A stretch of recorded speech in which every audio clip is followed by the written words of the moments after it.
Paul Atreides is often called the Kwisatz Haderach, the figure at the heart of the Bene Gesserit's breeding program. On the surface, he appears to be the one they sought. He shows signs of prescience.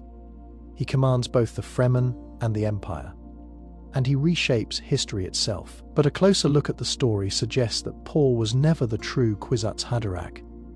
He was only a step in a longer path, a figure who opened the door for what would come after him. The Bene Gesserit believed the Kwisatz Haderach would be the culmination of centuries of selective breeding, a male who could access both male and female lines of genetic memory. He would be their tool to guide humanity.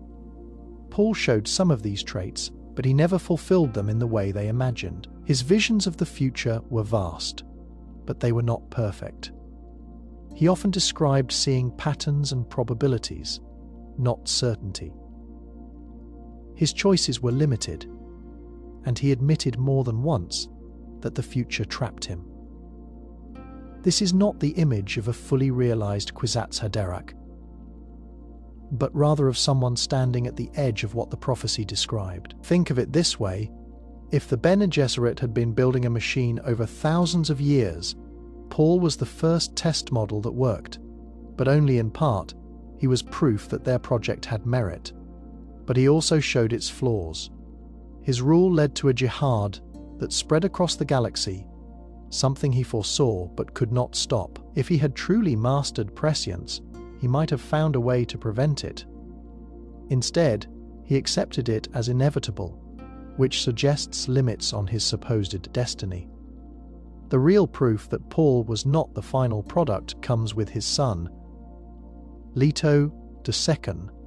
Unlike Paul, Leto did not just see possible futures. He chose to fuse himself with the sand trout, beginning a transformation into a human-worm hybrid that would grant him thousands of years of life. With this lifespan and a more complete vision of time, Leto shaped humanity on a scale Paul could never match. This is the Golden Path, a plan to force humanity to scatter among the stars, ensuring its survival against any single threat. Leto, not Paul, carried out this work. If the Kwisatz Haderach was meant to be the one who guarantees the future of the species, then Paul was only a precursor. Paul's role becomes easier to understand when you see him as a necessary stage. His rise forced the Empire into chaos. He broke the old power structures and showed the galaxy that no single order could hold forever. The Bene Gesserit, the Spacing Guild, the Landsraad, all of them had to adapt to the changes he brought. Paul's existence was disruptive, and disruption was required to make way for what came next. Even the Fremen myths planted by the Bene Gesserit support this view. They were told to expect a Messiah, someone who would lead them to power. Paul fit the story well enough, but it was never meant to end with him. The Messiah figure was a tool, and Paul became trapped inside it. His struggle with that role, and his awareness that it was never fully his choice, speaks to his incomplete status. Seen in this way, Paul Atreides is not the fulfillment of prophecy, but the opening act. He reveals the shape of the Kwisatz Haderach without ever embodying it. His story is powerful because it shows what happens when someone is caught between human limits and the weight of myth. He lived as both proof of the Bene Gesserit's success and a reminder of their failure. And in the end, his son had to become what Paul could not. The Bene Gesserit are often described as a secretive order of women trained in politics, espionage, and the use of voice and memory. On the surface, their influence looks enormous. They place sisters in noble houses, they guide bloodlines, and they spread myths across planets. But the real scope of their work reaches further than most characters in the story understand. Their manipulation of history is not limited to breeding programs or the Missionaria Protectiva. They shaped the very framework of human society so thoroughly that entire cultures lived inside stories the Bene Gesserit had written for them. To see this clearly, look at how the Fremen were prepared to accept Paul Atreides. When Paul and Jessica fled into the desert, the Fremen already had a prophecy waiting for him. They expected a Messiah who would lead them to freedom. This was not an accident. It was the result of centuries of planted legends. The Bene Gesserit had seeded these stories across the galaxy, so that in moments of crisis, their agents could step into a role that local people would already believe. In other words, myth was their insurance policy. When Jessica used the voice to command Stilgar, when she invoked signs that matched the prophecy, she was not pulling miracles from the air. She was using scripts that had been planted long before. The same pattern shows up in the political sphere. The Bene Gesserit were present in the court of the Emperor, in the households of major houses, and even within the Spacing Guild. Every alliance, every marriage, every whispered suggestion moved history toward the outcomes they sought. Their breeding program was the most visible project, but it was built on this larger base of influence. For example, Jessica's choice to love Duke Leto and bear him a son instead of a daughter was framed as rebellion, but it was only possible because the sisterhood had already secured House Atreides as part of their web. Without centuries of groundwork, Paul would never have stood where he did. Imagine a noble house that believes it rules because of military strength or political cleverness. Behind the scenes, a Bene Gesserit advisor influences every decision. She nudges a marriage contract here, delays a treaty there, and uses her knowledge of bloodlines to remind the family of their destiny. Over generations, the house follows a path laid out for it, unaware that its choices are not entirely its own. When the house finally rises or falls, the Bene Gesserit will not be named as the cause. Yet their hand will be visible in every turn of the family's fortunes. The sisterhood's reach also extended into religion. By shaping beliefs across worlds, they created frameworks of loyalty and obedience that could last centuries. Entire populations believed in rituals, omens, and sacred signs that had no origin other than Bene Gesserit invention. These myths were not lies for their own sake. They were tools used to create stability in places that might otherwise collapse into chaos. A Bene Gesserit arriving on a distant planet could present herself as a prophetess, and the people would already have stories that fit her appearance. That level of planning is not short-term politics. It is historical engineering. What makes their work difficult to track is that they left almost no visible trace. Victories belonged to emperors, generals, or messiahs. Failures belonged to defeated houses or fallen armies. The Bene Gesserit did not write their name into the chronicles, but they shaped the events that filled them. Even when Paul rose to power, he did so through structures the sisterhood had already prepared. The Messiah myth, the training Jessica had passed to him. The alliances made possible by their long-term plans. All of it pointed back to them. When you begin to see how deep their hand went, the surface story of noble houses and holy wars becomes only one layer. Beneath it lies a design that stretches across centuries, woven by women who believed they alone could steer the future. Their methods were quiet, but their reach was vast, and history itself bent under their hand.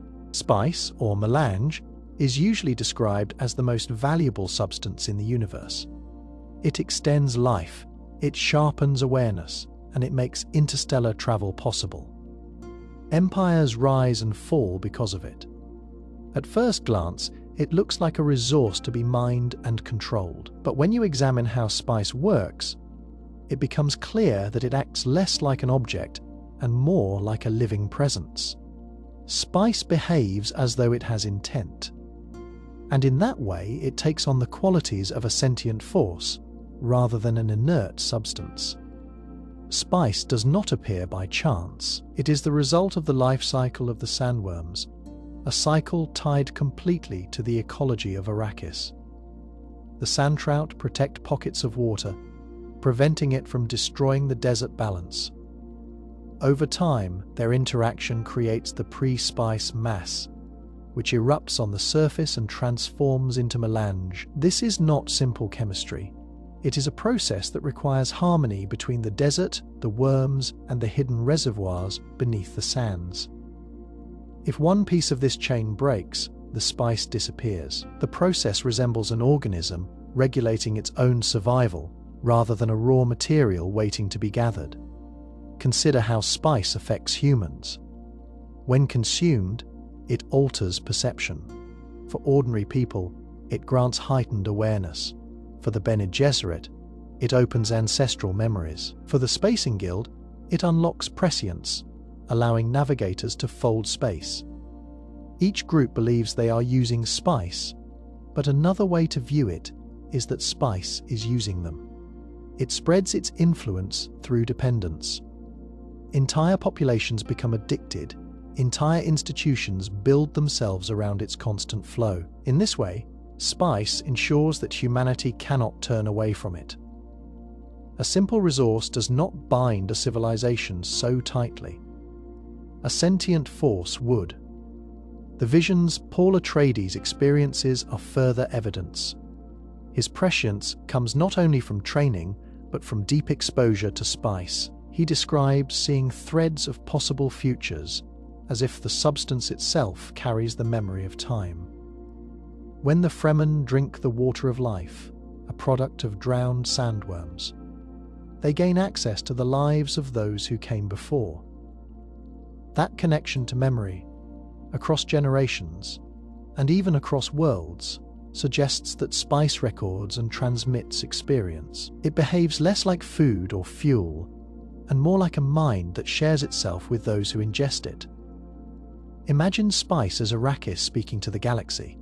Through its addictive hold, it ensures that people spread its essence to every corner of the Imperium. Through prescience, it directs decisions that alter history. Through memory, it keeps the past alive inside the present. The sandworms guard it, the desert sustains it, and humans carry it forward. Nothing in this chain points to a passive substance. Everything points to an intelligence embedded in the ecology, using spice as its voice. The sandworms of Arrakis are often seen as monsters of the desert. They are massive, destructive, and impossible to control by normal means. To the Fremen, they are Shai Hulud, creatures of awe and fear, both sacred and deadly. Yet when you look closely at their role in the ecosystem, the worms appear less like mindless beasts and more like guardians appointed by the planet itself. Their very existence protects Arrakis, preserves the spice cycle, and keeps intruders from exploiting the desert without consequence. The worms are the source of melange, but they also defend it. Their connection to spice is absolute. Without the worms, there would be no pre-spice mass, no eruptions that transform into melange. At the same time, they respond violently to any attempt to mine or disturb the desert too deeply. Machines that drill or harvest attract them almost instantly. The desert itself seems to summon them to crush anything that might endanger the delicate balance of spice production. In this way, they act like a natural immune system. Whenever an outside force threatens the body of the planet, the worms rise up to destroy it. The scale of their guardianship is clear in how humans must adapt to them. The Fremen survive not by defeating the worms, but by learning to live with them. They develop sandwalking to move without rhythm, avoiding the vibrations that attract attack. They use hooks to ride the worms, not to kill them, but to redirect their movement. This shows respect for the Guardians rather than dominance over them. Any group that tries to ignore this relationship, such as the Harkonnens or smugglers, who treat the desert only as a resource, faces destruction. The worms make sure Arrakis cannot be conquered on simple human terms. There is also a symbolic weight to their role. The worms embody both creation and destruction. They create spice, the most vital substance in the universe, but they also destroy anything that disrupts their desert. This dual role mirrors the idea that Arrakis itself chooses who may thrive and who must perish. Paul Atreides, for example, only rises to power because he earns the trust of the Fremen, and through them, learns the ways of the worms. His messianic image would not have carried weight without proving he could survive in the desert. That the worms guard, consider the water of life, made when a worm is drowned. It is the key to Fremen rituals and the source of their spiritual connection to memory. Even in death, a worm provides access to deeper knowledge. This reinforces the idea that the worms are not simply animals.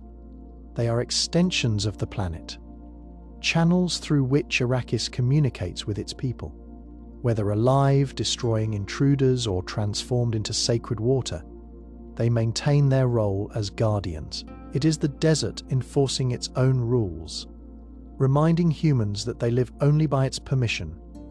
The worms are not just creatures of Arrakis. They are the desert's chosen protectors, bound to its survival as much as any ecosystem could bind life to purpose. The Fremen carried with them a deep set of prophecies, stories of a Messiah who would come from off-world and lead them to freedom. These stories gave shape to their culture and to their hopes for the future.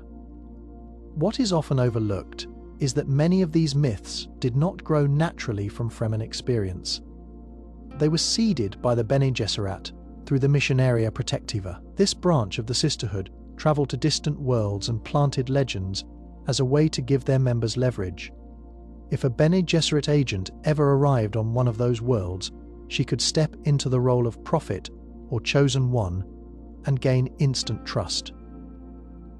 Arrakis was no different. The Fremen believed in signs of a coming leader, because those signs had been placed in their religion generations earlier.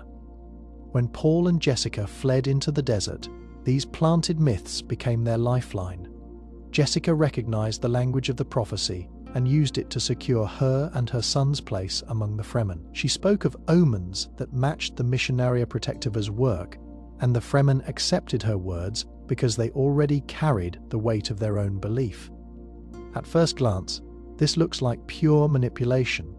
A mother and son survive by exploiting a religion that was designed for that exact purpose. But the story did not end there. The strange part is that the myths began to come true. Paul's abilities, heightened by spice and Bene Gesserit training, made him look exactly like the savior the Fremen had been promised. He could see fragments of the future. He could survive trials that no outsider should. When he called the sandworms or drank the water of life, the Fremen saw not a fraud, but their Mahdi. The myths might have started as tools of control, but through Paul they turned into lived reality. The prophecy had been false at its planting, but it became true in its fulfillment. This shows the unusual power of belief. The Bene Gesserit had intended the myths as a safety net. Instead, they became a stage where Paul enacted real change. The Fremen jihad spread across the galaxy, and it was fueled by conviction that their Messiah had come. Once the myth took root in action, it stopped being a simple trick. The difference between a planted story and a sacred truth disappeared. For the Fremen, the prophecy had always been real, and history seemed to prove them right. Imagine a population told for centuries that a savior would arrive under certain signs. When someone arrives who matches those signs, their faith closes the gap between myth and fact. The Bene Gesserit never intended Paul to take this role, yet their own manipulation created the conditions for it. By laying the foundation, they built the path for a prophecy that outgrew them. In this way, control turned into destiny, and the Fremen myths became far more than the tools they were meant to be. Duncan, Idaho, stands apart in the Dune saga. While many characters rise and fall, Duncan returns again and again through the Gola program of the Benthilax. Each time, his body is regrown, his memories are restored, and he is placed back into the great game of power, faith, and survival. On the surface, he looks like a tool recycled to serve those who command him. Yet, his many lives reveal a deeper pattern. They are not only about loyalty to House Atreides, they show how memory itself can be a weapon, and how one man can become an anchor across centuries of change. When we first meet Duncan, he is a sword master. devoted to Duke Leto and later to Paul. His skill is unmatched, but his strength is not in battle alone. It is in the trust he inspires. Paul calls him friend, not just servant. This bond is so powerful that even after Duncan's first death, the memory of his loyalty drives Paul forward. The Tleilaxu recognize this and they use it. They create Gola after Gola, hoping to manipulate the Atreides by placing Duncan back into their lives. Each new version of him carries the weight of his past, like a thread woven through time. The strange truth of the Golas is that they are both old and new. Imagine living your life, dying, then being grown again in a new body, only to awaken with the knowledge of everything you were before. For Duncan, this cycle happens over and over. He is killed in the service of Paul, in battles across the Empire, and in plots he cannot escape. Each time he returns, and each time he is more than the man he was before. His experiences pile up, and his awareness of human nature deepens. By the time of Leto II, Duncan has become more than a companion. He is a reminder of what it means to be human in a world that is turning inhuman. One example comes during the reign of the God Emperor. Leto II keeps bringing back Duncan Golas. Each Gola learns to love, to fight, to question, and to betray. Some resist the Emperor, some serve him, and some are destroyed before they can decide. The pattern looks cruel, but it reveals something important. Leto II does not need Duncan as a warrior. He needs him as a mirror.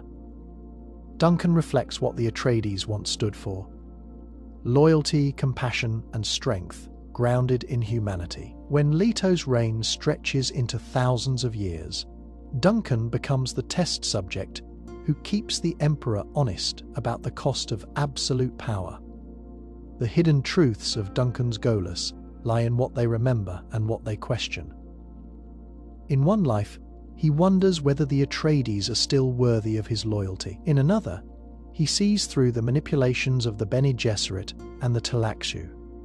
In yet another, he begins to grasp the scale of Leto's golden path and the terrible sacrifices it demands. Each resurrection carries a seed of rebellion. The Tleilaxu believe they control him, but every restored memory gives him more independence. He becomes harder to use, harder to predict, and more dangerous to those who would exploit him. Think of it this way: most humans live once, make their choices, and vanish. Duncan lives many times, keeps his choices, and learns from each cycle. Over centuries, he becomes a record of humanity's struggle to remain free in a universe of manipulation. He is not simply a warrior reborn, but a living archive. His mind holds the memory of battles fought, oaths sworn, and betrayals endured. This makes him unique, not only in service to the Atreides, but in the entire history of the Imperium. Paul Atreides walked into his role as Messiah with open eyes. He never believed in fate as a chain, but he understood that vision narrowed his choices. When he first tasted spice and unlocked his prescience, he saw paths branching in every direction. Many ended in chaos, others in tyranny, and one stretched into the golden path that would preserve humanity. The bitter truth was that no version of the future allowed him both peace and survival. The moment he accepted this, he also accepted his own downfall. Paul's prescience showed him the jihad that would sweep across the galaxy. He knew it would kill billions in his name. He also knew that if he tried to avoid it, humanity would stagnate, and its enemies would destroy it in time. Picture him standing on Arrakis, watching two futures. One where he steps aside, and the universe falls into decay, and another where he leads, but blood covers the stars. To him, the second choice was the only path where the species endured. He hated it, but he embraced it. That acceptance made him both powerful and tragic. When Paul fought Emperor Shaddam, he did not only battle for the throne, he fought to anchor the future he had seen. He allowed himself to become the fulcrum of myth. The Fremen called him Mahdi, and he used their belief to launch the Holy War. But in private, he carried the knowledge that the very faith that crowned him would later crucify him. This is why he resisted when others pressed him to enjoy his role as prophet. He knew it was temporary. He knew the throne would one day consume him. Take his visions of his own children as an example. Paul foresaw Leto II Ganima. He understood that their existence would shift humanity in ways he could not control. In some futures they replaced him, steering humanity onto the golden path he could not walk. In others, their survival alone kept humanity from vanishing. Paul embraced these possibilities, even if they meant his own irrelevance or ruin. This shows how far he had come from the young Duke's son. He learned to measure victory not by personal survival, but by the survival of the species. The choice to walk into the desert after losing his sight makes sense in this light. The Fremen saw it as tradition, but Paul saw it as release. He had already played his role. He had unleashed the jihad. He had planted the seeds of the golden path. To remain longer would only corrupt the meaning of what he had done. His downfall was not weakness but recognition. He left knowing that stepping aside would allow the future to unfold as it must, without his presence twisting it further. Paul's downfall was written into his visions long before he claimed the throne. He accepted it not because he lacked power, but because he understood that the preservation of humanity demanded sacrifice. In his case, it demanded nothing less than himself. The water of life is more than a test or a ritual. For the Fremen, it is the key that unlocks memory buried deep within their bloodlines. When a reverend mother drinks it, she does not only survive poison through the Bene Gesserit's training, she crosses into a state where the past becomes present. Generations of voices, locked inside the genetic code, rise to the surface. This is why the Fremen fear and revere the ritual at the same time. It is dangerous, but it also ties them directly to who they have always been. To understand this, imagine memory not as something stored in the brain, but as something written into the body itself. Every ancestor leaves a trace, and the water of life acts as a trigger to release it. When Jessica drinks it and becomes the Fremen's Reverend Mother, she inherits not only the strength of the tribe, but also the entire chain of female memory, stretching back through time. The experience overwhelms her, but it also binds her to the desert in a way no outsider could have imagined. The Fremen treat this as sacred because it gives them proof of continuity. Their lives are hard, short, and filled with danger, yet through the water of life they know they are never alone. A Reverend Mother can close her eyes and draw wisdom from women who lived centuries before. In a place where survival depends on knowledge of the land, this ancestral memory becomes more than philosophy. It becomes a practical tool. A Reverend Mother might recall how an earlier generation faced a drought, or how a hidden tribe survived a sandstorm. These memories are not abstract. They are lived experiences that can be used again. Paul's own encounter with the water of life shows the power and risk of this substance. When he drinks it, he takes on more than the memories of women. His prescience expands, and the weight of countless lives presses down on him. The ritual does not just awaken the past, it widens the present until time itself seems to blur. He becomes Muad'Dib in truth, because the water of life roots his visions in the living memory of humanity. There is also that once these memories are unlocked, they cannot be silenced. A Reverend Mother must learn to live with the constant presence of voices that are not her own. The danger of being overwhelmed is real. The Bene Gesserit call this abomination when it happens to children exposed too soon. Alia is the perfect example. Born with full awareness of ancestral memory, she cannot distinguish her own thoughts from the voices within her. Her tragedy shows why the ritual is guarded so carefully. The water of life is more than a hallucinogen. more than a poison turned to strength. It is the passage between the living and the dead, between present and past. For the Fremen, this connection is not superstition. It is survival, a way to carry their ancestors with them across the endless desert and into every struggle that defines their existence. Leto's path did not begin when he seized power as the God Emperor. It began before Paul was even born. The Bene Gesserit breeding program, with its centuries of calculation, did not aim to produce Paul as the final result. He was a necessary stage, a figure meant to bridge the gap. Paul himself sensed this when he realized his prescience could not carry him far enough along the golden path. He saw only fragments of what needed to be done. Leto, however, was different. He was not just heir to Paul's vision, but the one shaped by destiny to finish it. The signs of Leto's role appear early. As a child, he shows awareness beyond his years. His prescience operates differently than Paul's, where Paul sees endless branches. Leto begins to see the single road that must be taken. That clarity frightens him, but it also defines him. In conversations with his sister Ganima, he admits that their father's reign was always temporary. Paul lit the fire, but the blaze could not last without someone willing to sacrifice everything personal, even humanity itself. Leto understood that role was his long before he made his choice to merge with the Sandtrout. One way to see his destiny is to compare their responses to prescience. Paul recoils from the golden path because it demands tyranny, sacrifice, and the loss of his humanity.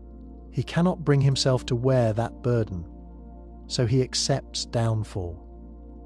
Leto looks at the same vision and sees inevitability. He knows that without one figure strong enough to enforce peace across millennia, humanity will scatter into chaos and risk extinction.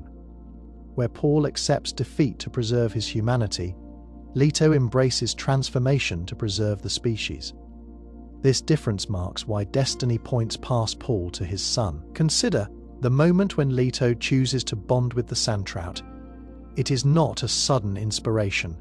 It is the logical end of what he has always known. His prescience tells him that only by becoming something more than human can he survive long enough to guide humanity through the scattering and beyond. The Sandtrout offer him that path. His decision feels monstrous, but within the frame of his destiny, it is the only choice. He does not hesitate the way Paul hesitated. He steps forward with calm certainty. The Bene Gesserit themselves give further proof of his role, though they hoped Paul would be their Kwisatz Haderach. They later recognize Leto as something beyond their design. The God Emperor represents the full weight of their breeding program and more. Their centuries of work produced a figure who could step outside their control. Leto's destiny was written into their calculations, even if they could not predict its exact form. Paul may have been the moment of crisis, but Leto was always the solution waiting on the horizon. Leto too did not inherit his father's throne by chance. Every step of the breeding program, every vision of the golden path, and every choice made on Arrakis pointed to him. Paul was the storm. Leto was the permanence that followed. The Bene Gesserit used breeding, training, and ritual to shape their understanding of time. Through the spice agony, they reach into genetic memory and pull out voices from the past. Their vision of time is backward, looking, built on ancestry and bloodlines. The Guild Navigators, by contrast, live inside spice saturation, bending their bodies and minds to see forward. They do not deal with memory as much as possibility. Their entire survival depends on their ability to chart safe courses through the chaos of space, which means their relationship with time runs deeper than the sisterhood often admits. A navigator spends years, sometimes decades, in a spice tank. The orange gas alters not only perception but biology. Their prescience is not abstract. It is a constant, lived state, one they use to predict hazards that would destroy ships traveling faster than light. To survive this role, They must learn to read the flow of time as a sailor reads currents. For them, time is not fixed but always moving, with eddies, whirlpools, and hidden depths. The Bene Gesserit fear the unknown and seek control. The navigators accept that uncertainty is part of the structure of the universe. Imagine two perspectives. A Reverend Mother unlocks ancestral memory during the spice ritual. She speaks with the voices of the dead and uses their wisdom to influence the present. Her understanding of time is bound to the past. Now place beside her a guild navigator in his spice tank. He looks at possible futures and chooses the path that avoids disaster. He does not hear ancestors, he sees what might come. This makes his understanding of time less about memory and more about probability. The Bene Gesserit plan across centuries, but the guild lives moment by moment inside the flow of what has not yet happened. The political strength of the guild also shows how much they grasp. They never reveal all they see, but their monopoly on space travel proves their foresight. If a navigator makes the wrong call, a ship could vanish into a star or be lost in deep space. That this almost never happens is proof of how well they know the shape of time. Their mastery is not only mystical, it is practical, tied directly to survival. The Sisterhood manipulates history. The Guild ensures that humanity can even reach new worlds where history might unfold.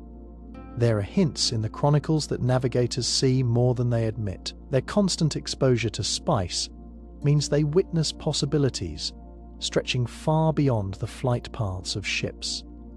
They glimpse wars, betrayals, and even fragments of futures involving figures like Paul and Leto. Yet they stay silent, guarding their visions. The Bene Gesserit may believe their breeding program makes them masters of destiny, but the Guild proves knowledge of time does not come from blood alone. It comes from immersion in spice and from living daily with the risk that one wrong choice could collapse the path ahead. Spice is more than a resource mined from the sands of Arrakis. It is the way the planet touches the rest of the galaxy. No other substance carries its weight. Without spice, the Guild navigators cannot fold space. Without spice, the Bene Gesserit cannot reach into memory. Without spice, prescience shrinks to shadows. Through spice, Arrakis makes itself the center of human survival. It is not just the desert that produces it. The desert uses it as a voice, a bridge to every corner of the Imperium. Think of the chain that connects spice to the galaxy. The sandtrout and sandworms form the cycle that creates it. The Fremen live inside that cycle, treating spice as both food and sacrament. Traders haul it off, world where nobles, doctors, and mystics consume it. The Guild turns it into the fuel of space travel. The Bene Gesserit use it in their rituals. Every step in this chain shows how Arrakis extends its reach. The people who believe they control spice are themselves being used by it, because through them, the planet leaves its mark on every life across the stars. Consider the Guild navigators as an example. Their bodies are reshaped by constant exposure to spice gas. They no longer resemble the humans who first set foot on Arrakis. They live in tanks and breathe the essence of the desert. When they chart a safe path through fold space, they are not just relying on training. They are channeling Arrakis itself, carried by the visions, the spice grants. In this way, every journey between worlds has its roots in the dunes. Humanity believes it has mastered the planet, but every ship that reaches a new star proves that the planet has mastered humanity. The Bene Gesserit face the same truth in a different way. Their Water of Life rituals and their search for the Kwisatz Haderach depend on spice. Without it, their genetic memory would remain locked. The very foundation of their breeding program rests on a substance that only Arrakis can give. When a Reverend Mother reaches into the past during the spice agony, she is not only hearing her ancestors, she is also hearing the call of the planet itself, forcing her to acknowledge its role in shaping human destiny. Even the simple fact that spice is addictive shows how the planet holds the galaxy in its grip. Those who use it cannot stop without dying. Entire economies are chained to it. Armies rise and fall to control it. Empires shift because of it. Through spice, it binds every faction, every house, and every culture to itself. The people who fight for spice believe they act for power, but they are also carrying out the will of a desert world that has found its way to speak across the stars. Paul Atreides stood at the center of choices that could have changed the fate of the galaxy. His prescience gave him a clear view of possible futures. Among them were paths where the jihad never rose in his name. He could have stepped away from the role of Messiah, silenced the myths planted by the Bene Gesserit, and chosen a quieter existence. Yet when the moment came, Paul allowed the holy war to unfold. He did not do it out of weakness. He did it because he saw that humanity's survival demanded it. The jihad was not inevitable in the way a storm is inevitable. It was inevitable in the sense that Paul's acceptance of it made it real. In his visions, he saw millions of fanatical warriors spilling across the stars, burning and killing in the name of Muad'Dib. He also saw futures where he refused to lead them. Those futures looked calmer, but ended with humanity trapped, stagnant, and vulnerable to extinction. Imagine him standing before a branching tree. One branch promised short-term peace, but eventual ruin, while the other promised chaos and suffering but ensured the species would endure. He chose the harsher path because he believed it was the only one that kept the flame of humanity alive. Paul could have avoided the jihad by refusing the throne after defeating Shaddam IV. He could have led the Fremen back into the desert, leaving the Imperium to repair itself. Such a choice would have limited bloodshed. Yet Paul knew the Fremen were no longer desert tribes. They were a force shaped by faith and prophecy. Once he claimed victory, their belief in him would not fade. If he abandoned them, their anger could turn destructive without guidance. By choosing to ride the wave instead of resisting it, Paul made himself the channel through which their power reshaped the galaxy. There is also the personal cost. Paul never glorified the jihad. He spoke of it with dread, calling it a tide he could not hold back. Yet he still opened the gates for it. His prescience showed him futures where he remained only a duke, where Chanti lived in peace by his side, and where his children grew up without the weight of empire. He turned away from those futures because they did not secure humanity against threats he could see coming. His choice was not about what was easiest or happiest for himself, but about what preserved the larger whole. Paul's acceptance of the jihad shows how destiny worked through him. He was not a passive victim of prophecy. He was an active participant who weighed the cost and chose to step into blood. He saw the possibility of peace and turned from it. He chose the harder road, knowing it would end in his own downfall, because he believed it was the only path that gave humanity a chance to survive beyond his time. Paul Atreides stood at the center of choices that could have changed the fate of the galaxy. His prescience gave him a clear view of possible futures. Among them were paths where the jihad never rose in his name. He could have stepped away from the role of Messiah, silenced the myths planted by the Bene Gesserit, and chosen a quieter existence. Yet when the moment came, Paul allowed the holy war to unfold. He did not do it out of weakness. He did it because he saw that humanity's survival demanded it. The jihad was not inevitable in the way a storm is inevitable.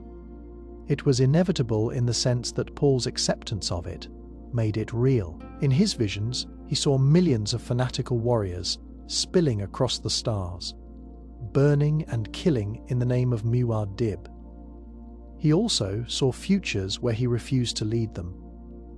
Those futures looked calmer, but ended with humanity trapped, stagnant, and vulnerable to extinction. Imagine him standing before a branching tree.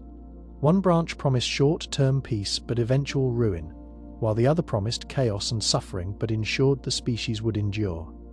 He chose the harsher path because he believed it was the only one that kept the flame of humanity alive. Paul could have avoided the jihad by refusing the throne after defeating Shaddam IV. He could have led the Fremen back into the desert, leaving the Imperium to repair itself. Such a choice would have limited bloodshed. Yet Paul knew the Fremen were no longer desert tribes. They were a force shaped by faith and prophecy. Once he claimed victory, their belief in him would not fade.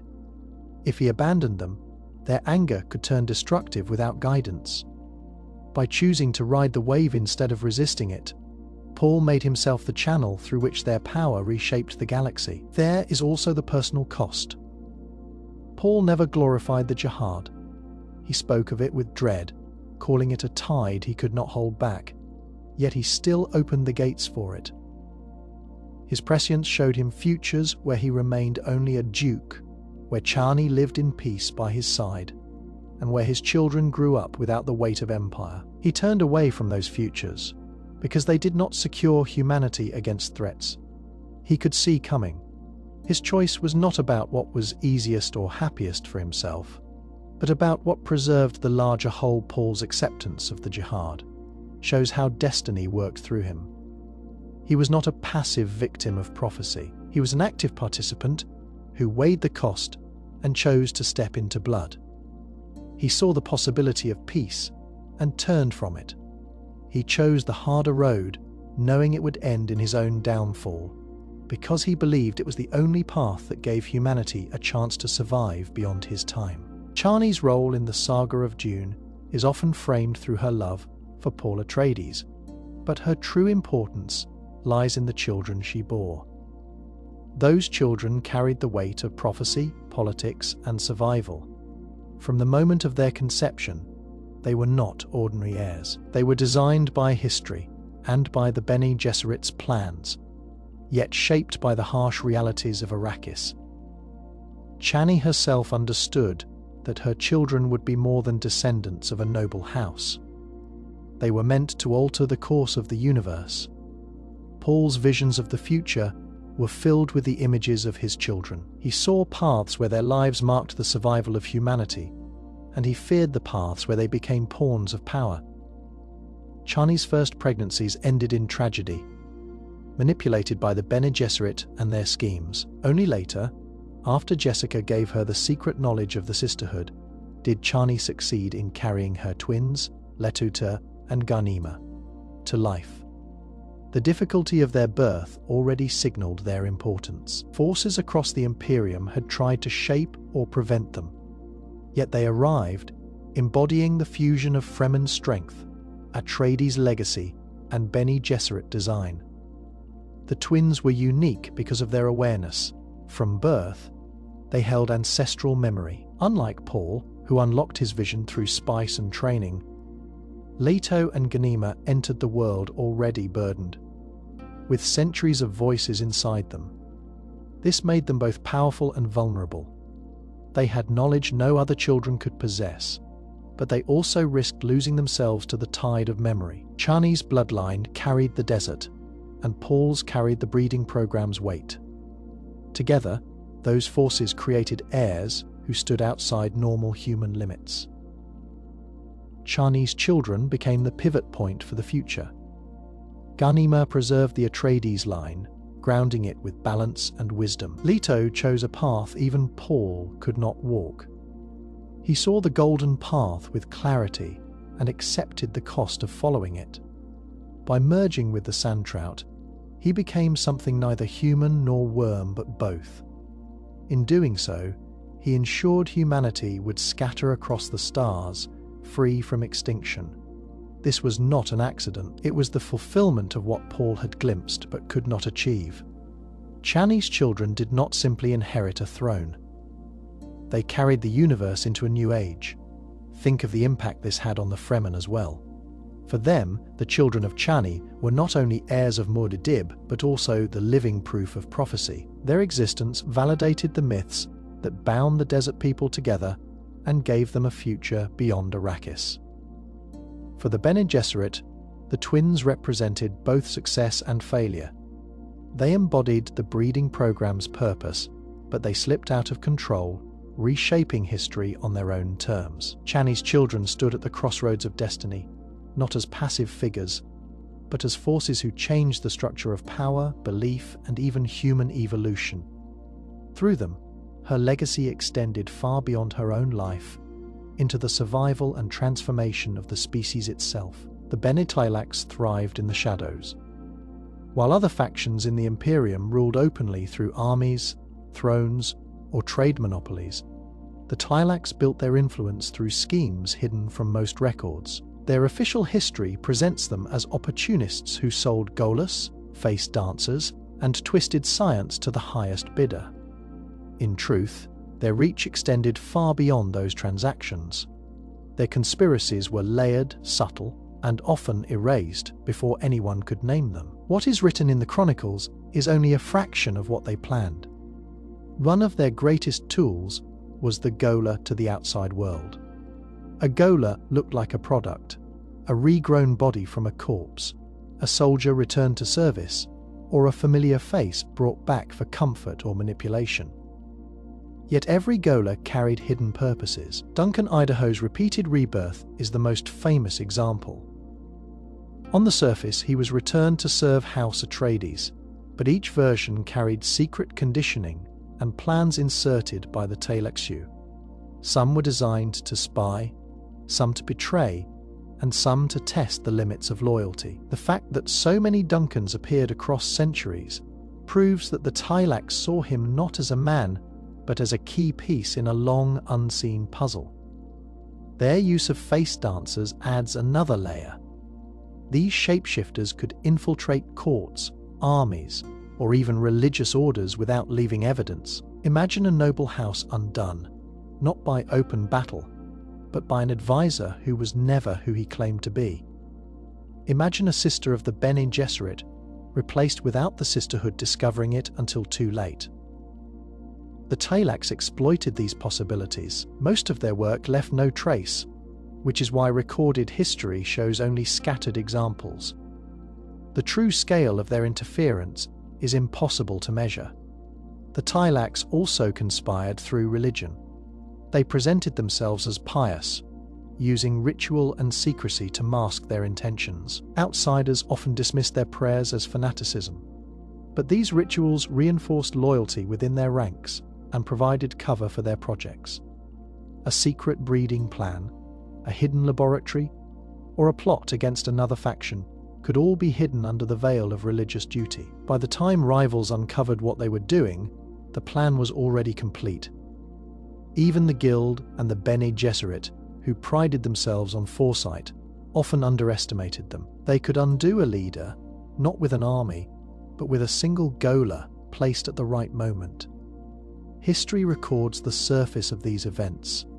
Contracts signed, alliances broken, betrayals carried out, but not the depth of planning behind them. The Bene Tleilax built their strength by weaving conspiracies too subtle for most to track and too deep for most to stop. Their influence touched more lives and shaped more events than the Chronicles will ever admit, because their success depended on history never telling the full story. The Fremen were shaped by the desert of Arrakis, but their destiny was never to remain confined to one world. Their strength, discipline, and faith came from surviving the harshest environment known to humanity. Yet once that strength matured, it was inevitable they would look beyond the dunes. The Empire first knew them as raiders and fanatics, but after Paul's rise they became the soldiers of a jihad that carried their banners to countless planets. Even when the bloodlust faded, the memory of expansion remained. The same qualities that let them master the desert would one day let them master the stars. The idea of Fremen colonizing other worlds begins with their adaptability.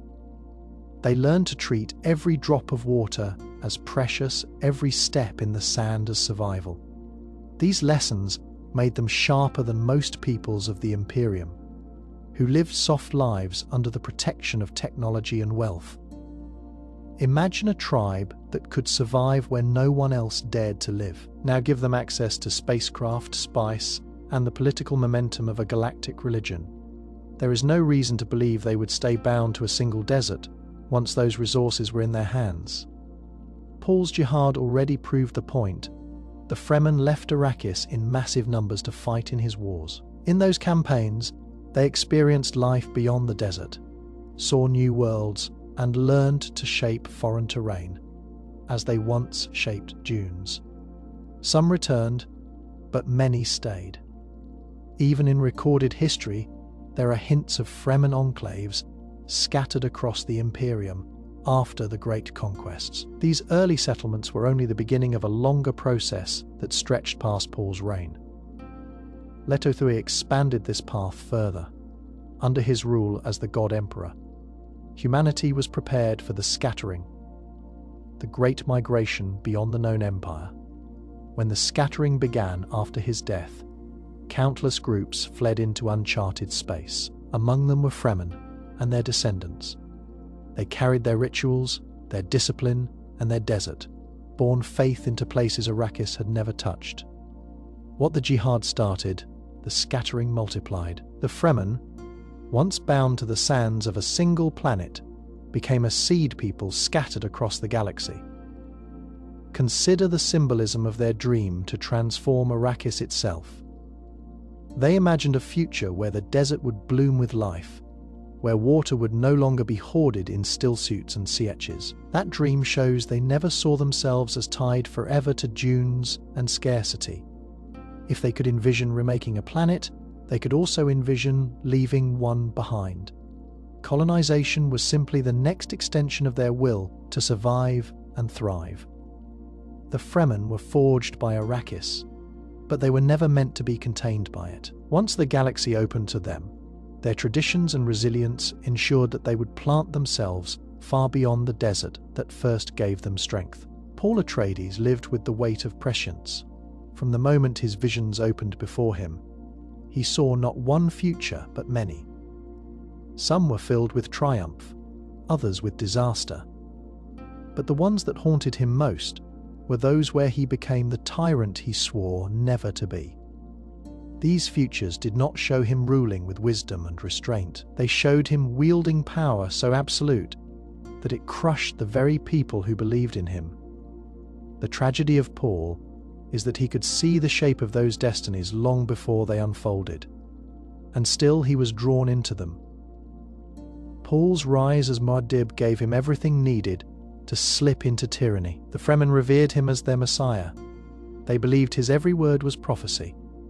Their discipline and loyalty turned him into a weapon greater than any army the Imperium had ever faced. With that much faith and force behind him, restraint became nearly impossible. Paul knew that any command, however small, could spiral into holy war. His visions showed him countless paths where his followers carried out atrocities in his name, leaving planets burning and billions dead. In many of those paths, he no longer tried to stop them. He simply allowed the tide to carry him, and that passivity became tyranny.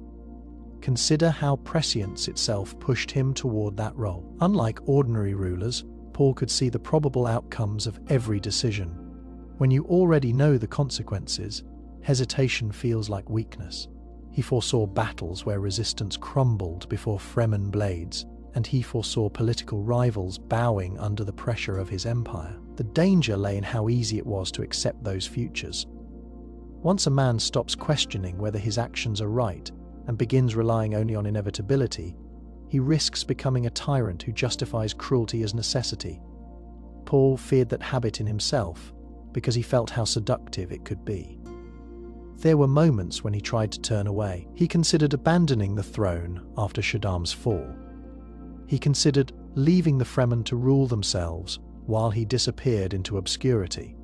But in every vision where he stepped aside, chaos consumed humanity. The Corrino dynasty reclaimed power, rival houses waged endless wars, or the species stagnated until it faced extinction. These alternatives convinced him that his presence was the only safeguard. Yet, in accepting that role, he also accepted the future where his image became larger than life, a godlike tyrant who ruled by fear and faith. The visions of his children only deepened this burden. Paul saw them taking paths that made his own reign look almost gentle. In some futures, his heirs carried forward an empire so strict that freedom itself vanished. Knowing this, Paul recognized how easily his own reign could harden into something far darker than leadership. His visions forced him to live with the constant reminder that tyranny was always one step away, waiting for him in futures he might not be able to resist. Paul's fear was not of defeat. His true fear was of becoming the very thing he most despised.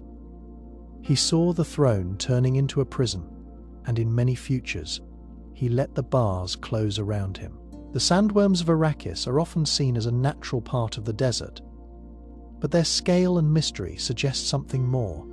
Their link to spice, their complex life cycle, and their dominance over an entire ecosystem point to origins that do not fit simple evolution. The idea that they began as the result of ancient alien experiments explains their uniqueness.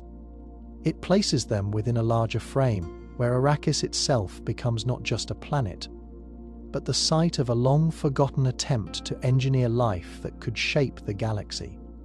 The life cycle of the worms is unlike anything else known. Sand trout spread across the desert like a living membrane sealing water away. From them emerge the massive worms that rule the dunes. Out of this cycle comes spice, a substance tied to prescience, space travel, and memory. No natural process seems enough to explain such precision. It is easier to see the worms as part of a design, an experiment left behind by a civilization advanced enough to manipulate biology on a planetary scale. The spice they create is not a byproduct of chance. It functions like a signal or a tool meant to connect the life of Arrakis to the life of the wider universe. Consider how humans interact with them. The Fremen learn to ride them and shape their habits into survival rituals. The guild navigators consume the spice they produce and use it to fold space. The Bene Gesserit rely on spice to unlock ancestral memory. Each of these connections ties humanity back to the worms. If they were the product of alien design, then the influence of that design extends through every faction of the Imperium. The experiment did not end on Arrakis. It spread across human civilization, binding its future to the survival of creatures that may not have been natural at all. Their scale also supports the theory. The worms grow hundreds of meters long, surviving for centuries, with biology able to withstand extremes that would kill any other organism. They are both destroyer and creator, swallowing anything in their path, yet producing the foundation of galactic power. To believe they arose from random adaptation ignores how perfectly they fit their environment and how central they are to the galaxy's fate. It is more convincing to see them as a project of beings who sought to build something both ecological and cosmic in purpose. Imagine an ancient race that experimented with life, not for control of one planet, but to influence the future of countless worlds. On Arrakis, they planted the seed. The worms became guardians of the desert, keepers of the spice, and in time, the hidden rulers of human destiny. Humanity believes it discovered spice and mastered the worms, but in truth, it may still be living inside the framework of an experiment begun long before humans reached the stars. Arrakis is usually described as barren, hostile, and unforgiving, but another way to see it is as a living organism. Its storms act like circulation, its deserts shift like skin, and its sandworms move beneath the surface as though they were cells inside a vast body. This idea makes sense when you consider how closely every part of the planet's ecology connects. Nothing on Arrakis exists in isolation.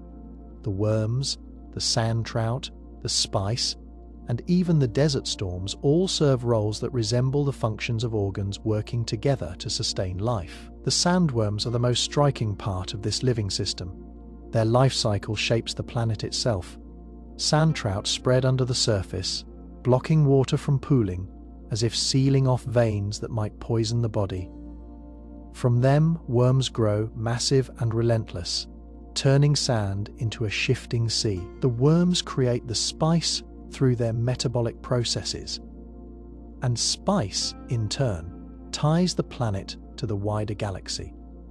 If the worms are cells, then the spice is their signal, a chemical message that reaches far beyond Arrakis. Just as the cells in a human body produce signals that affect thought and action, the worms produce spice, and spice affects empires, religions, and destinies. Think about how the Fremen interact with the planet. To them, riding a worm is not just transport or battle strategy. It is communion with the living desert. They treat the worm as sacred because they sense that it embodies more than brute force. In their rituals, the desert itself is alive, and the worm is its beating heart. When a Fremen walks in the sand with care, they do it not only to avoid drawing a worm, but to move in rhythm with the greater life of the desert. Their culture already reflects the belief that the planet is not dead matter, but a presence that responds to how one lives upon it. Spice adds another layer. It is not just a resource, it is awareness, vision, and memory. Consuming spice allows humans to sense time differently, to connect with ancestral voices, or to fold space itself. In this way, Arrakis extends its life into the minds of those who rely on it. If the planet is alive, spice is how it speaks. Through spice, the desert projects its influence, reaching into the Guild, the Bene Gesserit, and even the bloodlines of the Atreides. Seen this way, Arrakis is not only a world that sustains sandworms. The worms sustain the world as much as it sustains them. They function as its organs and cells, endlessly cycling death into life, desert into spice, and spice into vision. What looks like harsh emptiness may in fact be the surface expression of a planet that breathes, remembers, and reaches out through its creatures and its storms. The Golden Path was not a vision of glory or triumph. It was survival stripped to its core. Both Paul and Leto II saw that humanity faced a single danger greater than any rival house, any famine, or any war. The true threat was extinction. Without a long-term plan, humanity would one day fall to an external enemy, collapse under its own stagnation, or waste away when its dependence on spice and narrow systems left it too weak. To adapt the Golden Path was the only strategy that prevented those outcomes, no matter how harsh it appeared. Paul glimpsed the shape of it first. His prescience showed him possible futures branching in every direction, and most of them ended in failure. Some futures showed humanity crushed by forces outside the Imperium, forces he could sense but not fully describe. Other futures showed societies so controlled and uniform that they lost the ability to change. Paul understood that survival demanded struggle, dispersal, and independence. But he could not take the path himself. He refused to pay the price it demanded: tyranny over millennia, sacrifice of his own humanity, and the transformation of his children into something more than human. For that reason, he accepted his downfall, leaving the task to the next generation. Leto dissected what Paul could not. He saw that the Golden Path required a single figure to dominate humanity long enough to force change. He merged with Sandtrout, giving up his human form, and began his reign as God Emperor. His tyranny stretched for thousands of years. Under his rule, war shrank. Rebellion was crushed, and humanity chafed against the weight of his control. To most, it looked like oppression. But to Leto, every century of enforced peace was another step toward a greater goal. By denying freedom in the short term, he ensured survival in the long term. The proof came after his death. His sacrifice unleashed the scattering, when countless groups left the old Imperium and spread into unknown space. No central empire could track them. No single disaster could wipe them all out. Humanity became too diverse, too widespread and too resilient to destroy. What Paul saw as possibility, Leto made into certainty. The scattering was the immune system of the species, ensuring that even if some branches failed, others would endure. Imagine humanity as a fragile tree rooted in one field. A storm could destroy it completely. The Golden Path took that tree and scattered its seeds across endless landscapes. Some seeds withered, some thrived, but the species as a whole could no longer be uprooted. That was the essence of the plan, to make extinction impossible by making survival inevitable. Leto bore the weight of tyranny, so that one day, when his empire shattered, humanity would already be strong enough to live without him. Leto's second's choice to merge with the sand trout and begin his transformation into a worm hybrid was not a sudden act of madness or desperation. It was the logical outcome of his prescience and his role in the Golden Path. From an early age, he saw that his father's reign as Muad'Dib could not secure humanity's survival. Paul saw the need for the Golden Path, but could not take it. Leto recognized that only by becoming something beyond human could he endure long enough to enforce the vision that would save the species. His transformation was inevitable because no other option gave him the time or power required. The sand trout were the key. These creatures acted as the larval stage of the sandworms, binding water and shaping Arrakis into the desert world that produced spice. To most, they were pests, dangerous but simple. Leto saw in them a partnership. By allowing sand trout to bond with his body, he gained armor, strength, and durability. More importantly, he began a process that would eventually merge him with the life cycle of Arrakis itself. The choice was irreversible. Once he let the sand trout take hold, he knew he was walking a road that would end with his human form dissolving into something alien. Yet he stepped onto that road with full awareness, because his prescience showed no other path led to success. His reign as God Emperor required more than political power. Human rulers rise and fall within decades. Dynasties collapse under the weight of corruption or rebellion. Leto needed millennia. He had to dominate humanity for thousands of years to prepare for the scattering. No human body could survive that span. His worm transformation made it possible. The near immortality it granted, combined with immense physical strength, turned him into a figure no rebellion could easily overthrow. His body became a fortress, while his mind retained the clarity of the Atreides legacy.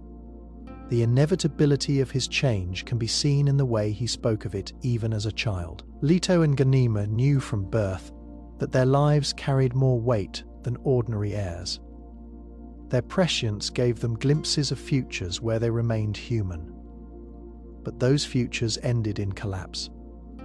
Leto accepted that he would lose his humanity piece by piece, because only in that loss could humanity itself endure. He often told those close to him that he was surrendering his life so that others could have theirs.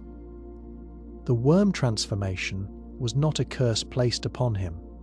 It was the role he chose with clear vision and steady resolve. Leto's union with the sand trout and his slow shift into a worm hybrid was the price of the Golden Path. It was a destiny he recognized before it began, one he embraced because nothing else could grant him the strength and longevity to guide humanity out of danger. His transformation was not an accident of biology. It was the deliberate step he had always known he would take. Paul Atreides carried himself with calm authority, but beneath that control was fear. His powers, which seemed like gifts to those around him, were a burden he never fully embraced. Prescience allowed him to see the branching paths of the future, yet those visions often left him paralyzed. Every choice narrowed the possibilities, and every step forward confirmed the weight of inevitability. To those who followed him, Paul looked like a prophet guiding events. To himself, he often felt like a prisoner locked inside his own sight. From the beginning, his fear showed in how he spoke about destiny. When Paul first unlocked his visions through spice, he saw the jihad his name would inspire. He dreaded it. He described it as a fire he could not extinguish, a tide that would drown countless lives. Still, he walked into it, because avoiding it seemed impossible. His fear was not only of the slaughter to come, but of what it meant about his own power. If his visions could reveal horrors yet not provide a way to stop them, then what use were they? This doubt haunted him. Paul's fear also showed in the way he hesitated to use his powers fully. He had voice, training, and heightened senses from Jessica's Bene Gesserit teaching, but he did not rely on them unless necessary. Even with prescience, he often avoided revealing the full extent of what he knew. Imagine seeing the death of an enemy before the battle begins. You could strike with perfect timing, but you also know that by acting, you confirm the vision. Paul feared that each time he leaned on prescience, he strengthened the trap of inevitability. He wanted to remain human, not become a creature that lived only inside visions. His relationship with Chani revealed another layer of this fear. With her, he wanted to live as a man, not a prophet. Yet even in love, his visions intruded. He foresaw her death, and that knowledge poisoned the peace they tried to share. He feared not only losing her, but also how powerless he felt when prophecy forced its way into their private lives. His powers made him emperor, but they could not protect what mattered most to him. When Paul chose to walk into the desert after losing his sight, that act was not only about following Fremen custom, it was also about escaping the power that had ruled his life. He could not see with his eyes, yet prescience still showed him the path ahead.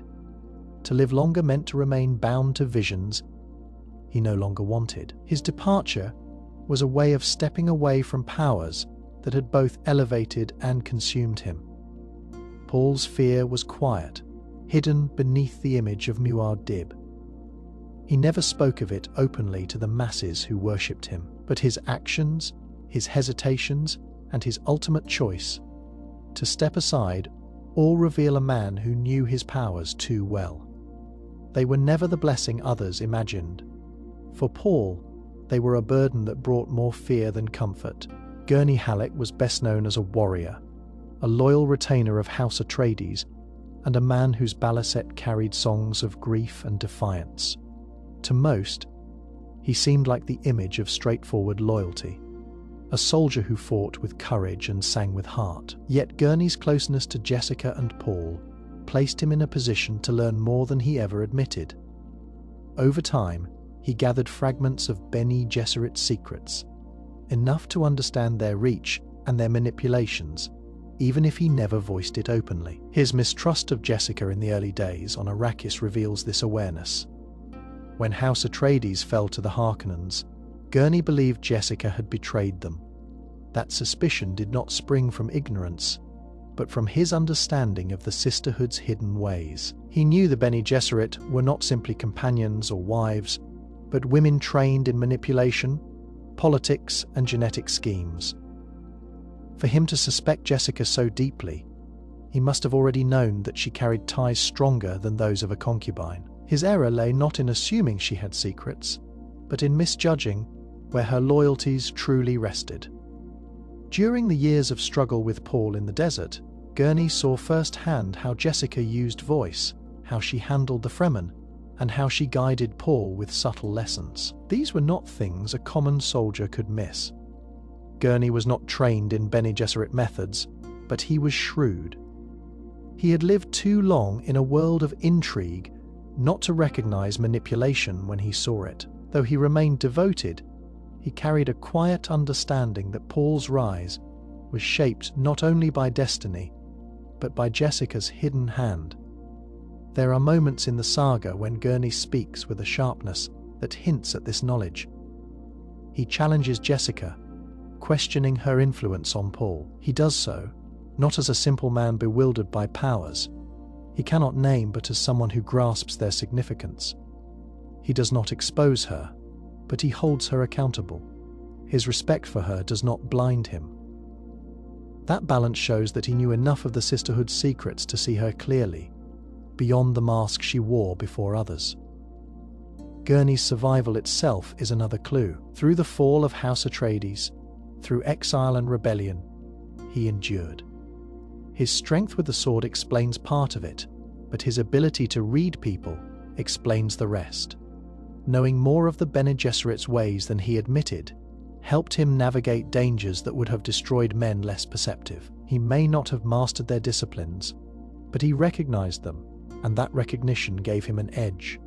Gurney Halleck's songs and scars told one story, but his silence told another. He was a man who carried more knowledge than he revealed, and among the secrets he held closest were those of the sisterhood who had shaped the fate of the Atreides from the beginning.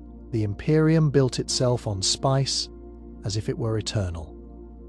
But the cycle of Arrakis shows that nothing lasts forever.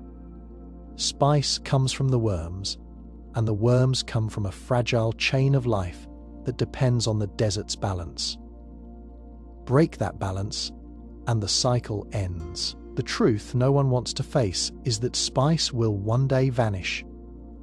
When that happens, humanity will face a crisis greater than any war or rebellion. Entire systems, entire ways of life, will collapse. The most direct impact will fall on the Spacing Guild. Without spice, navigators cannot fold space. No amount of machinery or training can replace the prescient spice unlocks. If spice vanishes, the guild loses its monopoly, and the very idea of interstellar travel collapses. Worlds that depend on trade and supplies from off-world will starve. Noble houses, no matter how wealthy or powerful, will find themselves trapped on their own planets, unable to project influence or defend their holdings. The galaxy would fracture overnight. The Bene Gesserit would also suffer. Their rituals, their breeding program, and their ability to unlock ancestral memory all depend on spice. Without it, the sisterhood loses its strongest tool for control. They might still train voices and bodies, but the core of their power comes from visions unlocked in the spice agony. Without that, their long plan collapses. Their loss would shift the balance of power, but it would also strip humanity of one of the few groups capable of guiding it through chaos. Even the simplest uses of spice would disappear. It extends life, sharpens awareness, and heals the body in ways no other substance matches. Nobles, guild members, and even Fremen rely on it as part of daily existence. Imagine a galaxy where addicts from the highest rulers to the lowest laborers are cut off at once. Withdrawal would not only kill many but destabilize every culture tied to it. Spice has become so common that most forget it is finite. Its absence would remind them with sudden brutality. Arrakis itself reveals how fragile the supply really is. Ecological change threatens the worms. The Fremen dream of greening the desert. Yet every step toward that dream reduces the environment needed for sandworms to thrive. If the worms vanish, spice vanishes with them. The very dream of freedom for the Fremen carries within it the seed of galactic crisis. What looks like triumph on Arrakis could be disaster for the wider Imperium. The greatest irony is that humanity, with all its empires and technologies, chained itself to a single planet's ecosystem. When spice vanishes, it will be as if Arrakis itself pulls the rug out from under the galaxy. That day may not come soon, but when it does, humanity will face the test of whether it can survive without the crutch it once believed would last forever. The desert tribes of Arrakis carried rituals that shaped every part of their lives. To outsiders, these customs looked like survival techniques or cultural traditions built over centuries. But within them lay prophecies, stories coded to prepare for the figure who would one day come among them. The Bene Gesserit's Missionaria Protectiva planted many of these seeds, crafting myths that would take root in Fremen culture. By the time Paul Atreides entered the desert, the rituals were already waiting for him, carrying meaning far beyond what they appeared to be on the surface. One of the clearest examples is the ritual of testing strangers. The Fremen looked for signs, asking about omens or words linked to prophecy.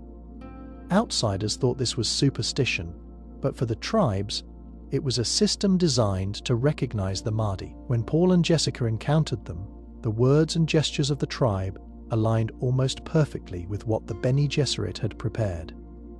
To the Fremen, this was not coincidence. Their rituals had already told them to expect a voice that could command obedience and a leader who would master the desert. Paul fit the code written in their traditions. The use of the crysknife also carried prophetic weight. The Fremen required that anyone who drew the blade had to swear loyalty or face death. This was not just a practical measure to protect their secrets. It was tied to their expectation of the one who would unite them. A crysknife ritual placed Paul in direct contact with prophecy. His acceptance of the blade was a signal that he was more than a guest or ally. He had stepped into the role the rituals had long described. Even the sandwalk, a way of moving across dunes to avoid attracting worms, can be read as more than camouflage. It resembled a dance performed in rhythm with the desert itself. The tribe said it honored Shai, Hulud, but it also symbolized the balance between human survival and the power of the worms.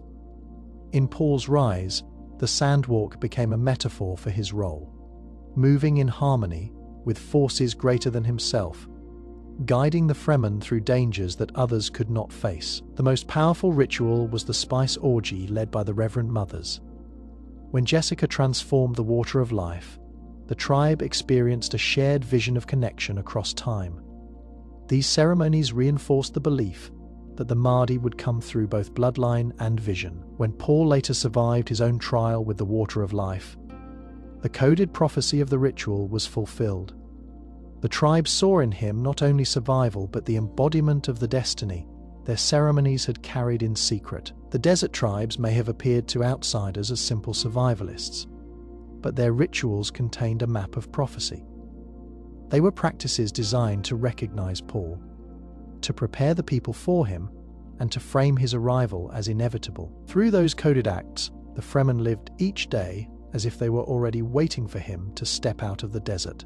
Leto II's reign as God Emperor stretched across more than 3,000 years, and in that time he ruled with an iron hand.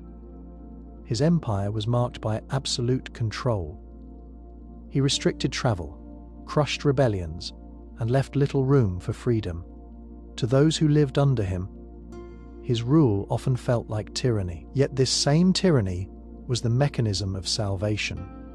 By holding humanity in place and enforcing stability, he prepared the species for a future where it could not be destroyed. His reign was both a cage and a shield, and that duality defined the golden path. Leto's power was not limited to armies or politics. His transformation into a worm hybrid gave him near immortality and immense physical strength. No assassin could reach him, no army could defeat him. His body itself was a fortress.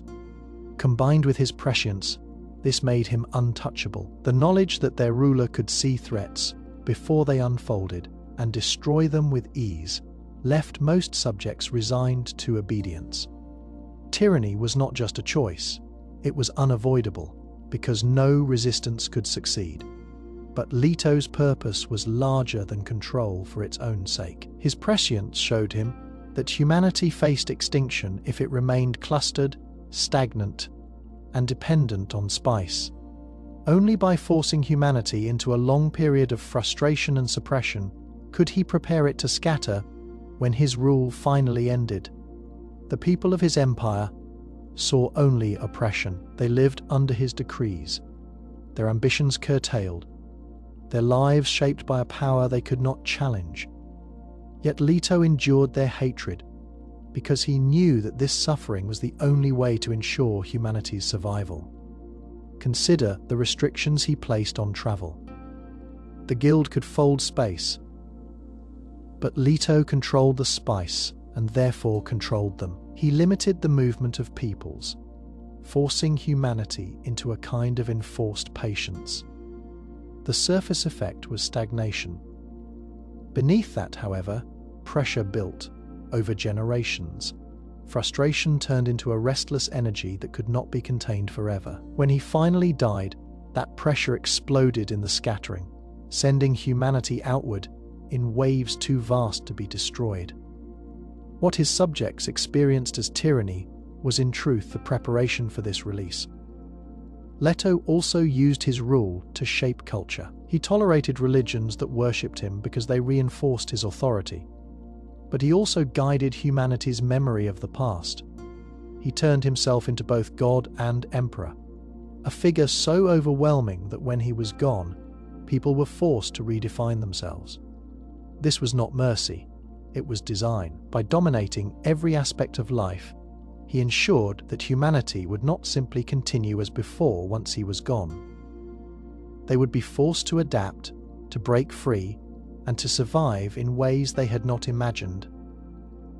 His tyranny gave no comfort to those who lived under it, but his prescience gave him certainty. He accepted hatred and fear because he knew the cost of indulgence or weakness was extinction. For humanity to have a future, the present had to be sacrificed. Leto's rule was therefore both destruction and salvation, bound together in the body of a man who chose to give up his humanity, so the species could keep its own.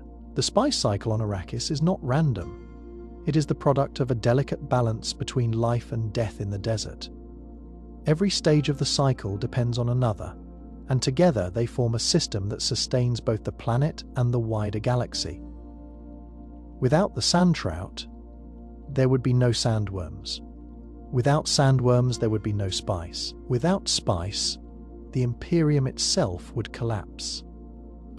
Arrakis shows through its ecology that survival always comes with cost, and creation always requires destruction. It begins with the sand trout, small leathery creatures that seek out water. They spread across the desert and seal moisture away. On the surface, this looks like simple instinct, but in truth, it reshapes the planet.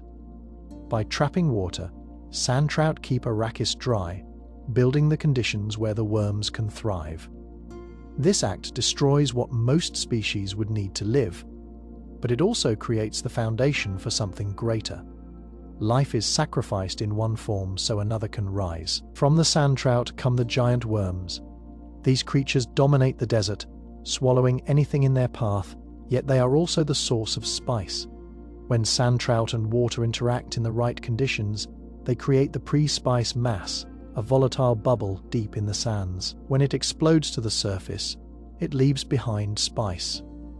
The worm cycle therefore ties destruction to renewal. Explosions scar the desert, but what remains becomes the most valuable resource in the universe. Every crystal of spice carries within it the story of death turned into life. The Fremen understood this balance better than any outsider. To them, the worms were Shai-Hulud, sacred and feared. They knew that killing worms recklessly meant risking the end of spice. They also knew that without the cycle, Arrakis would cease to be what it was. Their rituals respected the life of the desert, not out of superstition alone, but out of recognition that their survival depended on keeping the balance intact. Consider the tension between the Fremen dream of greening Arrakis and the survival of the worms. If the planet bloomed with water and vegetation, the worms would die. If the worms died, spice would vanish. This dream of life everywhere carried within it the risk of death for the very cycle that sustained them. The Fremen faced the truth that every act of creation required sacrifice. The survival of humanity through spice came at the cost of maintaining Arrakis as a desert. The Imperium rarely acknowledged this balance. To them, spice was a commodity, something mined and shipped like ore. But beneath their feet, Arrakis lived by laws far older than empires. The cycle of spice was not only about wealth or power, it was the expression of a planet that tied its survival to constant transformation, where life and death were never separate, but always part of the same endless rhythm. Lady Jessica's choices shaped the rise of House Atreides during her life, but her influence did not end with her death. Through the Bene Gesserit sisterhood, her presence continued to shape politics, faith, and survival across the Imperium. Jessica had been trained from birth to serve the sisterhood's plan, and though she defied them by bearing a son, her bond with the Order was never broken. Her genetic legacy, her training, and her memory within the sisterhood all ensured that she remained a force long after she was gone. The Bene Gesserit worked through memory as much as through living members. When Jessica drank the water of life and became a reverend mother among the Fremen, she gained access to ancestral memory in turn. She became part of that same chain after her death. Every future reverend mother could call upon her experiences, as they did with countless others before her. Jessica's voice, preserved within the sisterhood's living memories, gave counsel to women born generations later. In this way, her perspective survived in a literal sense, shaping decisions she would never live to see. Her bloodline also carried her influence. Jessica was the mother of Paul and the grandmother of Leto II Ganima. Through them, her genetic contribution extended into the scattering and beyond. The Bene Gesserit's breeding program relied on bloodlines as much as on training. Jessica's defiance altered the course of that program, producing heirs who escaped the sisterhood's control, yet still embodied its goals. Even as the sisterhood tried to reclaim authority, they worked with the consequences of Jessica's actions. Her decision to bear Paul instead of a daughter echoed across centuries, and every step the sisterhood took afterward was shaped by that divergence. Her time among the Fremen also added to her lasting reach. By becoming their reverend mother, she brought Bene Gesserit knowledge into a people who had been primed with myths by the Missionaria Protectiva. Jessica validated those myths and tied the sisterhood's influence into the heart of the desert tribes. Even after her death, that influence did not vanish. Fremen memory, ritual, and politics retained her mark, and through the sisterhood's continued work, her example remained a point of reference for how faith and manipulation could intertwine. Consider how later generations of the Bene Gesserit drew on her model. She was both loyal and rebellious, a figure who served the sisterhood yet broke from it when love demanded it. That contradiction became part of her legend. Within the Order, her life was studied, debated, and remembered. Sisters could draw from her memory during trance, but they could also look at her choices as lessons in flexibility. Jessica showed that even disobedience could serve the larger plan if it produced the right outcome. Lady Jessica never intended to live forever, but through memory, bloodline, and example, she became a presence the sisterhood could never erase. Her death closed her story as a woman, but as a reverend mother, and as a figure within the sisterhood's living past. Her influence endured, shaping events long after her body was gone. The Spacing Guild presented itself as neutral, a body concerned only with travel and commerce. Yet its monopoly on fold space gave it more control than any emperor or house. With their navigators steering ships through prescient vision, the Guild determined which planets appeared on charts and which remained hidden. This power allowed them to obscure entire worlds, keeping them off the maps that nobles and traders relied upon. To most of the Imperium, these worlds did not exist, but the Guild knew them well. Their secrecy was as much a weapon as their ships. The Guild had many reasons to hide planets. Some were used as private reserves, places where spice or other resources could be stored without outside eyes. Others served as testing grounds or secret refuges in case the Imperium turned hostile. The navigators, living inside spice tanks, had visions that reached beyond practical flight paths. They saw the threads of possible danger and possible profit. A world too valuable to expose could simply vanish from charts. To outsiders, fold space was impossible to navigate without a navigator. That gave the guild freedom to decide who travelled where and which destinations were spoken of at all. Imagine a noble house that paid heavily for access to a trade route. Every map it received depended on guild approval. If the guild removed a planet from those maps, the house would never even know what it had lost. A potential ally resource or colony could disappear from politics entirely. Not because it was unreachable, but because the guild chose silence. In this way, they shaped the flow of power without raising an army or staging a coup.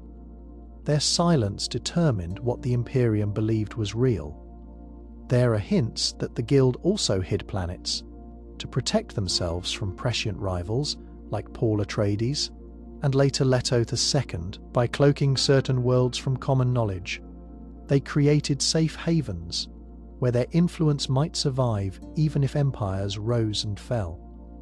These worlds could be supply bases or even colonies stocked with people and goods, ready to be used if the Imperium collapsed. The guild did not advertise this, but their survival depended on thinking beyond the visible empire. The Sisterhood, the Carinos, and even the Atreides at their height never had the same advantage. They could manipulate, plot, and command, but they could not move ships through fold space. The guild alone decided where humanity could travel. By hiding planets, they extended this control beyond the obvious. They decided not only the paths ships followed, but also which pieces of the universe the Imperium could even acknowledge. To the rest of humanity, these hidden worlds were myth or rumor. To the guild, they were insurance, secrets carefully kept out of reach, proof that true power rested in silence and omission rather than open display. Paul Atreides is often imagined as a man who could see the future with perfect clarity. In truth, his prescience was never absolute. What he saw were patterns, branching lines of probability that shifted with each choice he made, and with each decision made by others. His visions gave him an advantage, but they also trapped him, because he knew the shape of possible futures without knowing which one would harden into reality. The myth of certainty surrounded him, but he himself lived with doubt. When Paul consumed spice and entered trance, he glimpsed futures as if looking down countless paths in a desert. Some were clear, others hazy, and many ended in dead ends. He could see broad movements, wars spreading across the galaxy, the rise of religions, and the collapse of dynasties. But the details shifted constantly. A single word spoken differently, a single act of hesitation could alter the path. This is why he often seemed cautious, even hesitant, when making decisions. He knew his visions offered no guarantees. They gave him insight into direction, not destination. The Jihad is the clearest example. Paul foresaw holy war spreading in his name. He saw billions dead, worlds burning, and his banner carried by Fremen legions. But he also saw faint branches where the jihad did not occur. Those paths were fragile, dependent on choices he doubted he could make without causing other disasters. His prescience showed him that most futures bent toward bloodshed, yet it never gave him certainty that he could avoid it. To the outside world, he looked like a prophet marching toward destiny. To himself, he was a man walking in shifting sand, trying to balance between terrible options. Even in personal matters, his visions were patterns, not certainties. With Chani, he foresaw her death in childbirth. He dreaded it, but he could not say with absolute confidence that it would happen. What he saw was probability, strong enough to guide him, painful enough to burden him, but not fixed. His choice to continue loving her, despite this risk, shows how he understood the limits of his power. If prescience were certain, he would have known the outcome beyond doubt. Instead, he lived with fear because he knew only likelihood. The weakness of prescience lay in its entanglement with emotion. Paul's own state of mind influenced what he could see. When fear, grief, or pride clouded him, the patterns grew harder to interpret. His visions reflected not just the universe, but his place in it. He could not look from outside. He was always part of the weave, and that made full clarity impossible. Paul's life was shaped by this limit. Others believed his sight made him infallible, but he bore the truth alone. His visions gave him foresight, but never the certainty he most desired. What he carried was not the knowledge of what would happen, but the burden of knowing what might. To an outsider, the Fremen Sandwalk looks like a practical method of survival. It is a way of moving across the desert without attracting the notice of a sandworm, a rhythm meant to blend into the shifting dunes. But to the Fremen, it is more than camouflage. The Sandwalk is a ritual, a dance that ties them to the life of Arrakis. Each step is an act of reverence, a recognition that survival comes not only from avoiding danger, but from moving in harmony with the desert itself. The technique of the walk is strange to the untrained eye. The steps fall in irregular patterns, breaking the steady rhythm that worms instinctively respond to. To the Fremen, this irregularity is not awkward, it is art. A child learns it early, not only as a skill to survive, but as a right of belonging. To walk the desert properly is to claim identity as one of the people. When the tribe moves together, their sandwalking becomes something larger, a kind of choreography across the dunes, a living sign that the tribe exists in balance with Shei Hulud, the dance. Like quality of the sandwalk becomes even clearer in ritual contexts. Fremen often cross open desert in silence, their movements synchronized yet fluid. An outsider might think it coincidence, but the Fremen understand that every step echoes their bond with the worms. The desert is not conquered by force. It is endured by respect. The sandwalk becomes a prayer without words, a moving reminder that humans live only by yielding to the patterns of the world around them. Paul's first attempt at the sandwalk shows this meaning to him. It felt awkward, a trick of the body learned under pressure. To the Fremen guiding him, it was a test, a way to see if he could align himself with the desert's rhythm. When he succeeded, even clumsily, he was not only learning a tactic, but stepping into their culture. Each step carried a weight he could not yet grasp. He was not just avoiding a worm, he was proving his willingness to live as they lived. In this sense, the sandwalk resembles dances found in other cultures. Think of farmers who move in patterns during planting festivals, or soldiers who march in ceremonial rhythm. These actions carry meaning beyond their surface purpose. They bind people together and remind them of shared values. For the Fremen, the sandwalk does the same. It is camouflage, yes, but it is also a visible sign that the tribe honors the desert, survives through unity, and respects the worm as more than a beast. Tokal, the sandwalk camouflage alone, misses its depth. It is a dance written in shifting sand, a ritual every Fremen carries in their body, and a daily act of recognition that survival on Arrakis requires more than skill. It requires movement in harmony with a living world that could swallow them whole. Arrakis is known as a desert world, shaped by sandstorms, scarce water, and the great worms that rule its surface. For the Fremen, the dream of the planet blooming with life has always been a vision of freedom. They imagine rivers, forests, and fertile fields replacing endless dunes. That dream, however, carries with it a hidden consequence. If water flows freely across Arrakis, the sandworms will not survive. Their cycle depends on dryness and heat. Should the desert bloom, the worms' dominance will end, and with them, the spice cycle itself. The Fremen pursued this transformation for generations. They collected water in hidden reservoirs, hoarded it in stillsuits, and guarded caches beneath the sands.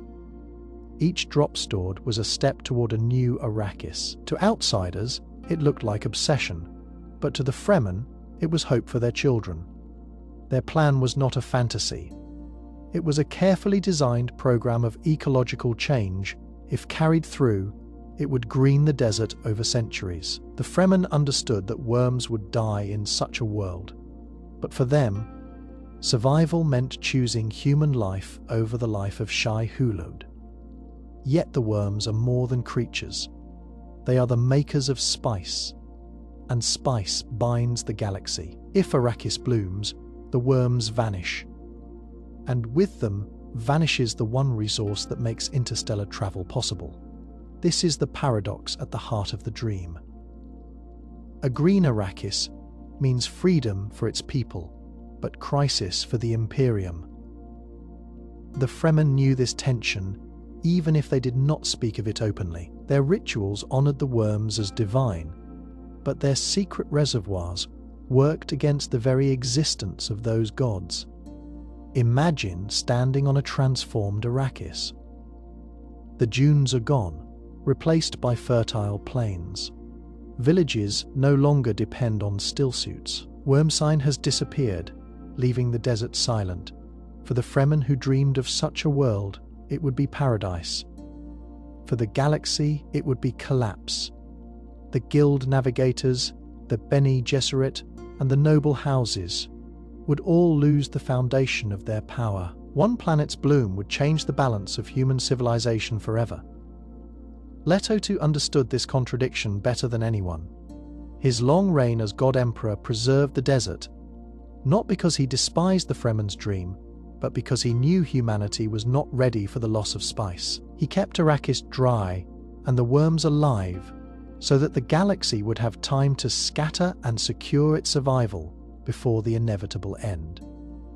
The possibility remains that one day Arrakis will bloom, whether by design or by accident of change. If that day comes, the worms will vanish, and with them, the cycle that has defined the desert for millennia. The planet will trade one kind of life for another, and in doing so, close the chapter on the rule of the worms. The Bene Gesserit were never ignorant of what lay ahead. Their mission was built on memory, calculation, and the patient shaping of bloodlines. They tracked the Atreides line for generations, weaving it into their breeding program with precise intent. When Jessica defied them and bore a son instead of a daughter, the sisterhood claimed she had broken their design. But beneath their anger was another truth. They already knew what the line could produce, and they understood the risks hidden in that potential. Leto II's formation into a worm hybrid did not take them by surprise. In secret, they had seen it as a possibility long before it began. The Reverend Mothers carried ancestral memory. Within that reservoir of voices and experiences were traces of knowledge that stretched back to ancient experiments, times when humanity had pushed the boundaries of biology. The Bene Gesserit may not have had a complete picture of the sandworm life cycle, but they understood enough to see the link between humans and the ecology of Arrakis. They had planted myths among the Fremen about the Lisan al-Gaib, and those myths included symbols of sandworms and transformation. It was not chance. The sisterhood used prophecy as both tool and warning, and within it, they hid fragments of what they suspected would come. Leto's choice to merge with the sandtrout confirmed their expectations to the world. It looked like madness, a desperate act to seize power. To the Bene Gesserit, it was the flowering of a seed they had long prepared, though not in the way they originally intended. They might not have foreseen the full scale of his metamorphosis, but they recognized it immediately. Their training and their memories told them that the Atreides line, mixed with the desert's ecology, would produce something beyond human. Consider how they acted in the years before Leto's reign. The sisterhood often cloaked their true knowledge, pretending shock or denial when events unfolded. With Paul, they did the same. Outwardly, they accused Jessica of disobedience. Inwardly, they adapted, incorporating his rise into their plans. With Leto II, the pattern repeated. They spoke of horror at his transformation, yet they adjusted quickly. maneuvering to survive under his rule. Their ability to shift so easily suggests that his worm form was not an unimagined outcome, but one they had prepared for quietly. This secret awareness fit their larger strategy. The Bene Gesserit never sought to control every detail of the future. They sought to prepare for its possibilities. Leto II's hybrid existence was not the path they would have chosen, but it was one they understood. Within their hidden archives, their memories, and their coded myths, the idea of a human merging with the worm was already present. They may have feared it, but they did not find it strange.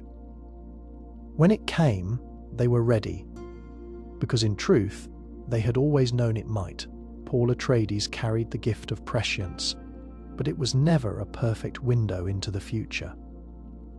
What he saw was shaped by his own mind, and that meant his visions were filtered through his fears, hopes, and doubts. He did not look at the future as a neutral observer. He looked at it as a man with loyalties and emotions, and those feelings bent what he could see.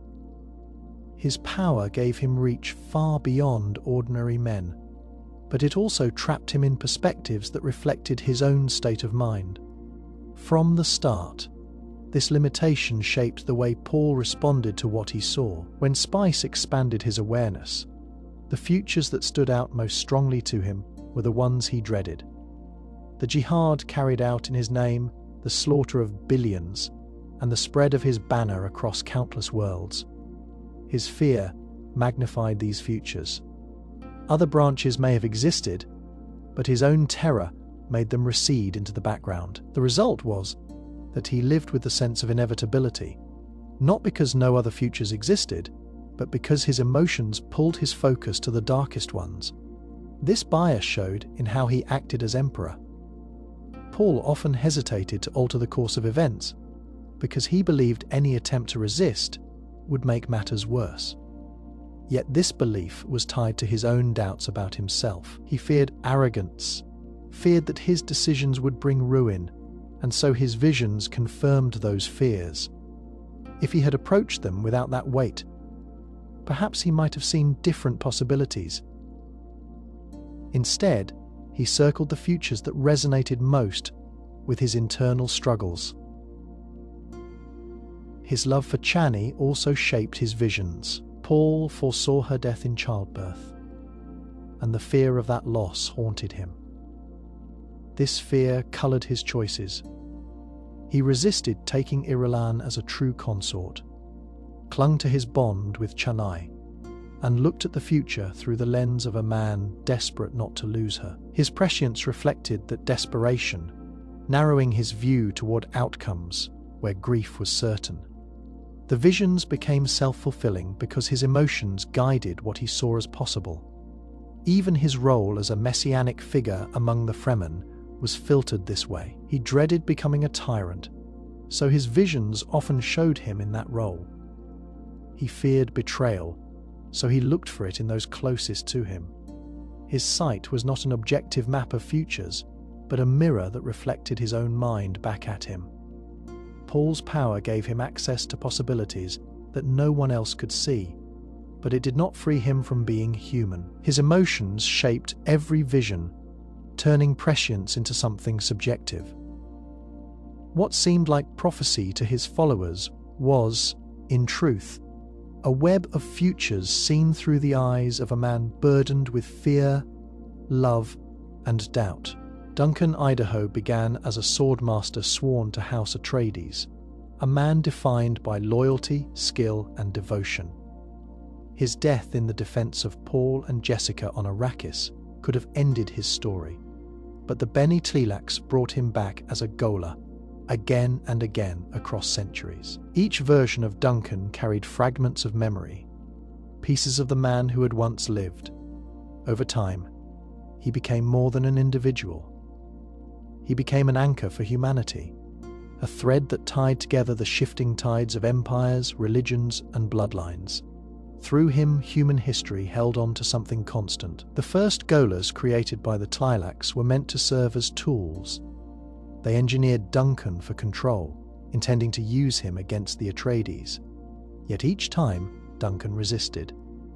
His memories returned, his loyalty resurfaced, and he reclaimed his identity. This pattern repeated over millennia, with each Gola standing as proof that humanity could not be erased by design. Even when others sought to turn him into a weapon or puppet, he found his way back to himself. That persistence turned him into a symbol of endurance, a reminder that identity could survive even the deepest manipulation. His presence at pivotal moments reinforced this role. In Paul's time, Duncan represented loyalty to the Atreides when betrayal was everywhere. Later, under Leto II, he became the God Emperor's companion and sometimes his conscience. Leto raised one Duncan after another, knowing that the man's constancy balanced his own alien transformation. Where Leto drifted further from humanity, Duncan brought it back into the room. He asked questions, challenged choices, and reminded the God Emperor that people were more than pawns in a prescient vision. The scattering and the long centuries that followed did not erase him. New Golas continued to rise, each one carrying the weight of past memories. To those who encountered him, Duncan offered continuity in a universe that often felt unstable. Houses fell, religions splintered, and power shifted. But Duncan Idaho returned. His face, his loyalty, and his human instincts outlasted institutions. He embodied what it meant to remain human, even when the galaxy seemed determined to abandon that identity. Imagine living in a world where generations pass, and all that once seemed permanent changes beyond recognition. Then imagine seeing Duncan again, his memories intact, his loyalty alive. For those who encountered him, he was not only a man, but a living memory. He connected the present to a past that might otherwise have been forgotten. Across millennia, Duncan Idaho was not emperor, prophet, or messiah. He was something rarer, a human constant. His survival as a Gola gave humanity a reference point in a universe that seemed to drift farther from its origins.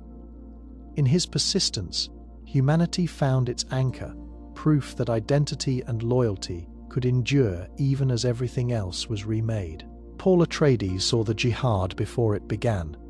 His visions showed him Fremen legions spreading across the galaxy, carrying his name as a holy banner. He dreaded it, and he searched for paths where the slaughter did not happen. Yet the more he looked, the clearer it came that the jihad was not something he could stop. It was rooted in forces older and stronger than his will: faith, politics, and the need of an oppressed people to rise. No matter what Paul chose, the jihad waited ahead. The Fremen had been prepared for generations by the Missionaria Protectiva. The Bene Gesserit seeded their culture, with prophecies designed to be fulfilled when needed. When Paul arrived, he stepped directly into those prophecies. His mother's training, his command of voice, and his own prescience all matched the Fremen's expectations of the Mahdi. Once he took that role, their belief gave him an army. Belief on that scale cannot be withdrawn. Even if Paul had renounced the title, the Fremen would have fought in his name. The idea of him was already larger than the man. The fall of House Atreides sealed the path further. After the Harkonnens and the Emperor destroyed his family, Paul could not disappear into exile. His followers needed justice, and the Fremen saw conquest as the only answer. Their training in the desert made them unmatched as soldiers, and with spice giving them vision and stamina. They became a force no army could withstand. Paul did not invent their desire for war. He only gave it direction. Without him, it would still have burned, but with less focus and with even greater destruction. Paul's prescience made the inevitability even sharper. Each attempt to imagine avoiding the jihad closed off futures he could not accept. If he surrendered, the Atreides bloodline died, and the Imperium fell into the hands of those who would exploit humanity to ruin. If he refused leadership, the Fremen fragmented, unleashing chaos across Arrakis and beyond. In either case, destruction followed. The jihad was not only about Paul, it was the release of centuries of pressure built by oppression, myth, and survival in the desert. Lone way to see it is to imagine the Fremen as water trapped behind a dam. Their numbers, discipline, and faith had been building for centuries. Paul was not the cause of the flood. He was the crack that let the water pour through. Whether he wanted it or not, the weight behind the dam guaranteed that the flood would come. His choice was not between war and peace, but between directing the flood or letting it wash uncontrolled across the galaxy. Paul's tragedy lay in knowing that the jihad was unavoidable. His visions confirmed it, his followers demanded it, and history prepared the stage for it. He could step aside or step forward, but in either case, the tide of holy war would rise, carrying his name whether he willed it or not. The Atreides bloodline was never ordinary. Generations of careful breeding shaped it, guided by the Bene Gesserit's designs, and refined by the family's own strength of character. While many believed the sisterhood alone carried the power of ancestral memory through the spice agony, the Atreides bloodline proved different. Even without the same rituals, they carried echoes of memory within their flesh, instincts and awareness passed across generations. This hidden inheritance made them more than rulers. It made them living vessels of human continuity. Paul's prescience revealed this most clearly. When he awakened to the spice, his visions did not simply show him abstract futures. They connected him to the weight of the past, giving him insights that seemed older than his own life. His awareness was not a learned skill alone. It was something rooted in his bloodline. He could stand at the edge of choice and feel the voices of those who came before him, not as clear whispers like a reverend mother might hear, but as impulses and patterns guiding his actions. This gave him an edge that no training could reproduce. Jessica's children carried the same inheritance, magnified by her Bene Gesserit conditioning and Paul's prescient potential. Leto Thirth and Ghanima were born with full awareness of their ancestral memories. They were not ordinary children, but pre-born, carrying lifetimes within them from the moment they took their first breath. This was more than the sisterhood had intended. It was the culmination of the Atreides line intersecting with spice, Bene Gesserit design, and the harsh environment of Arrakis. The result was a bloodline that exceeded the limits of normal human memory, bridging past and future through flesh. The strength of this inheritance also explained the dangers that came with it. A preborn child could be consumed by the weight of ancestral memory, losing individuality under the pressure of countless lives. Yet the Atreides showed unusual resilience. Paul maintained himself against the flood of visions. Ghanima balanced the voices within her mind with calm strength. Leto II not only survived the burden, but transformed it into purpose, using the depth of his memory to justify the golden path. The ability of the Atreides to endure what would have crushed others suggests that the bloodline was not simply the product of breeding, but something more intrinsic, a hidden strength passed through generations. This inheritance extended beyond memory into instinct. The Atreides often displayed an intuitive grasp of politics, loyalty, and survival. Even before Paul's awakening, he showed awareness beyond his years, reading situations with uncanny precision. It was as if the past lived inside him, shaping his decisions before he consciously understood them. That same quality appeared in earlier Atreides leaders, men and women who built their house into one of the most respected in the Imperium. Their ability to inspire loyalty, to sense danger, and to navigate intrigue may well have been the outward signs of a genetic memory that stretched deeper than most could comprehend. The Atreides carried within them not just the weight of one lifetime, but the gathered experience of many. Their bloodline became the foundation for change across millennia because it held memory as more than history. It held it as living presence, guiding their every step in ways few outside the family could recognize. The storms of Arrakis are not simple weather. They move with a force that feels intentional, as if the desert itself were speaking through them. To those who live in the open sand, the storms are not just wind and dust, but the will of the planet, Aiwa, like in how they connect life into a single overwhelming presence. Their scale is beyond human comprehension. Winds strong enough to strip flesh from bone roar across the dunes, carrying particles that grind metal to dust.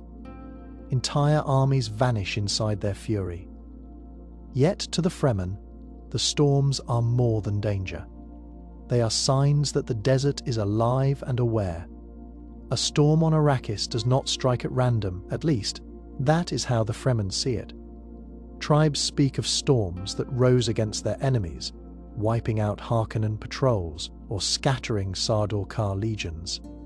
They tell stories of storms that shielded their movements or cleared paths when needed most. Outsiders dismissed these tales as coincidence, but the Fremen believe the storms serve Shai-Hulud, the Great Worm, and by extension the desert itself. The timing and scale of these events made it easy for them to believe that the storms acted with intention. Paul's arrival only deepened this perception. During his rise, storms seemed to accompany his struggle against the Harkonnens and the Emperor. His followers spoke of the desert answering its chosen leader, wrapping him in protection and granting him signs of destiny. Whether Paul himself believed this is unclear, but he recognized the symbolic power.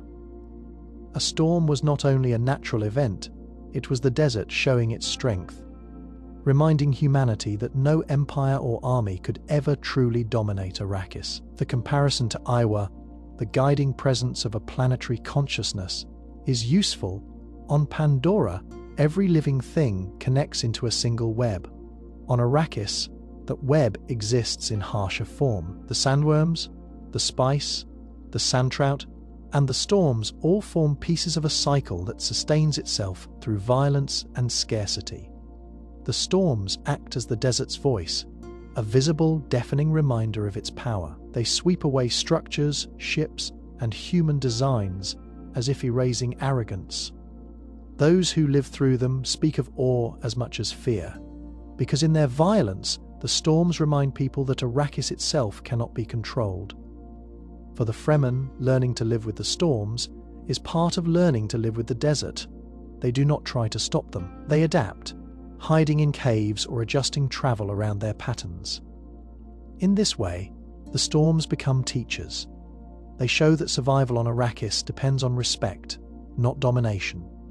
To walk into the desert without acknowledging its will is to invite death. The storms enforce that truth with absolute clarity, as if the desert itself were alive and watching. The sandworms of Arrakis are more than animals. They shape the desert and guard its most valuable secret, the spice melange.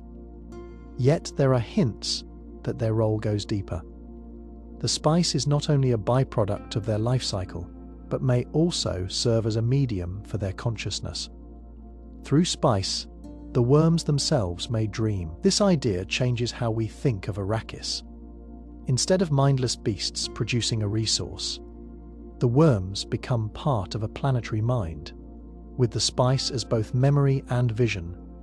The spice grants humans expanded awareness. It allows the Bene Gesserit to unlock ancestral memory, lets navigators bend space through prescient sight, and opens visions of possible futures for those like Paul. If humans can access these states through spice, it is not far to suggest that the worms who create it live in that same expanded state. When they retreat into the deep desert beyond human reach, the worms may not simply sleep. They may enter a dreaming awareness, shaped by the flow of spice across the sands. In this way, their dreaming could be the desert itself thinking. Fremen rituals support this view. Though they cloak it in religion, they treat the worms as gods, calling them Shai-Hulud, the old man of the desert. They believe the worms embody eternity, and their relationship with spice is central to that belief. To the Fremen, the worm is not only a physical presence, but also a spirit that exists in another plane. They speak of the spice as a gift from Shai-Hulud, a bridge between mortals and the divine. From an outside view, this can be understood as the worms dreaming through spice, sending visions into those who consume it. Imagine a storm of spice dust rising from the desert, spreading across the sky and filling the lungs of every creature in its path. A human who inhales it may see memories or futures. For the worm, that same cloud may be part of its own dreaming cycle, a way of extending itself into the world. When Paul took the water of life, he opened himself to ancestral memory. But he also touched something broader, the dreaming layer of Arrakis itself, in which the worms played the central role. This perspective also explains the danger tied to spice. Those who take too much lose themselves, drowning in visions. If the spice is the medium of the worm's dreaming, then to consume it is to step into their consciousness. Humans are not built to hold that weight for long. Only through training or genetic destiny can they survive the experience. To the worms, however, this dreaming may be natural, as effortless as breathing. In this way, the worms of Arrakis are not just the makers of spice. They are participants in the dreaming cycle it sustains. Through spice, they connect life on the planet, send visions into human minds, and ensure that Arrakis remains more than land and creatures. It becomes a dreaming world with the worms at its center. Arrakis is more than a desert world. It is a crucible that forced humanity to confront scarcity, survival, and the cost of power. The planet taught lessons that reached far beyond its dunes, lessons that mattered not only to the Fremen who lived there, but to the entire human race. To forget them is to risk repeating the same cycles of arrogance, exploitation, and collapse that defined much of human history. Humanity's survival depends on remembering what Arrakis revealed about its own nature. The first lesson is the value of adaptation. On Arrakis, nothing survives without change. The Fremen learned to master stillsuits, to harvest water from their own bodies, and to walk the sands in patterns that avoided drawing worms. Their entire culture was a response to the desert's demands. This was not weakness, but strength. They proved that survival belongs not to the strongest, but to those who can change. When Paul came among them, he thrived because he learned to adapt as they did, rather than clinging to noble customs that had no place in the desert. The second lesson is the danger of dependence. The Imperium depended on spice for space travel, longevity, and political power. That dependence bound the galaxy to Arrakis. The great houses, the Guild, and the Bene Gesserit all became captives of the resource. The Fremen saw this weakness even as they fought under Paul's banner. Spice was more than wealth. It was a chain. Humanity's reliance on it created vulnerability. A truth Letothi later used to shape his golden path. To survive, humanity would need to break from the cycle of dependence and learn to exist without a single point of failure. The third lesson lies in the cost of power. Paul's rise fulfilled prophecy, but it also unleashed the jihad he could not prevent. Billions died under his name. The Fremen believed their struggle would bring freedom, but it brought conquest and empire. Arrakis showed that power always carries consequences, even for those who claim to use it wisely. Paul understood this too late. But Leto II embraced it, binding humanity in tyranny, so that it might scatter and endure. The lesson is that survival often requires sacrifice, and the greater the power, the greater the burden. Imagine a people who forget these truths. They might grow arrogant in abundance, believing adaptation is no longer needed. They might place all their hope in one resource, one leader, or one prophecy, only to see it collapse. They might wield power without restraint, blind to the costs that follow. Such a people would repeat the mistakes of the Imperium and fall as it did. Arrakis stripped away illusions. It showed that survival comes through adaptation, that dependence is weakness, and that power demands responsibility.